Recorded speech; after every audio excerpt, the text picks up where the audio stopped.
Downing Street Christmas parties are outrageous. It's the Prime Minister laughing in our faces. But while we've all been focused on that, something much, much bigger than that has been slipped past us, where the government is taking away our liberties on an industrial scale.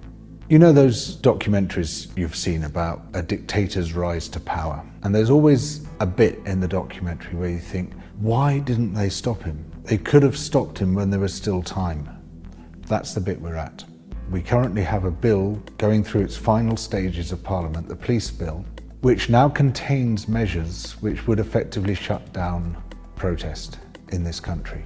We'll be banned from locking on or indeed holding on to anything in pursuit of protest, one of the most important protest tactics around the world, used throughout history. You can't interfere in any way with the construction of any new major infrastructure. So you can't protest against a road being built, an airport being expanded. New stop and search powers, which the police will be able to deploy against anyone who they suspect might be carrying equipment for a protest, and indeed other powers where they can stop and search us without suspicion. But even worse than that is this power to ban named people from going to any kind of protest. You put them on a list, and those people are then banned from all engagement with protest, even from being able to go on the internet and talk about protest, anything like that, you'll be banned, even though you've committed no crime. Our basic democratic liberties are being taken away from us. So obviously, the media, the establishment, Parliament, they're all up in arms, they're in uproar over this. In your dreams, you could hear a pin drop.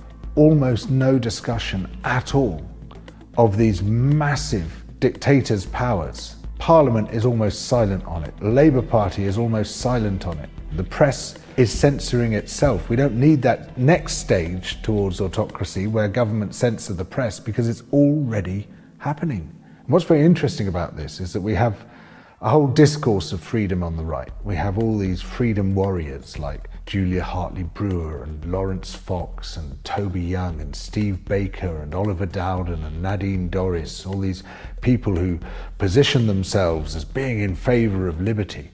Not a squeak from any of them about these massive truncations of our freedoms. The only freedoms they care about are their own. It's not just the police bill which has been slipped past us while we've all been focusing elsewhere. It's also the Nationality and Borders Bill, an unbelievably oppressive piece of legislation where it enables, on a whim, the government to take away your citizenship, to take away your passport. And this could apply to up to 5 million people, predominantly people of colour. It's enacted the fantasy which people like the British National Party and the National Front used to entertain decades ago. It's actually turned it into policy. And it's gone through with scarcely a scrap of coverage. Again and again now, the government is passing these massive, history-changing bills, and the media's looking elsewhere. How can this be? What's going on here? What is this hypnosis which we seem to be under?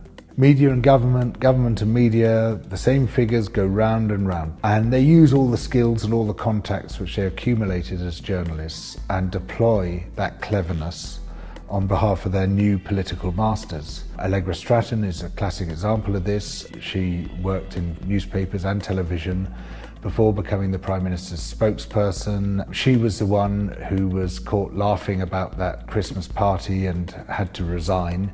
Basically the fall guy for Johnson, because the favourite Tory blood sport is shooting the messenger. But she was indicative of this meshing of media and government. If the media exists for a purpose, it is to hold power to account.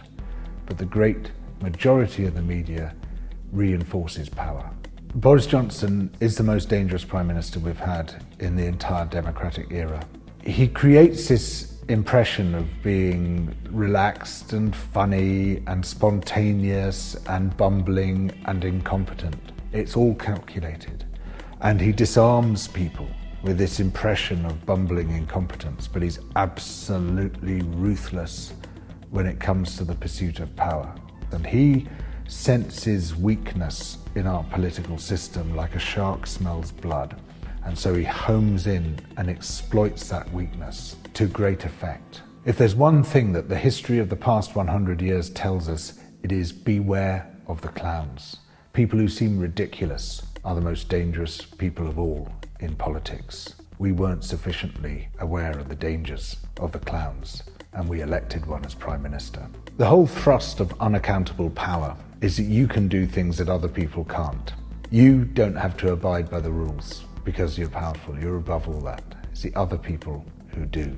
And so we have this situation in this country where the Prime Minister and his cronies are mocking us. As we abide by the COVID rules, they just ignore them and laugh in our faces.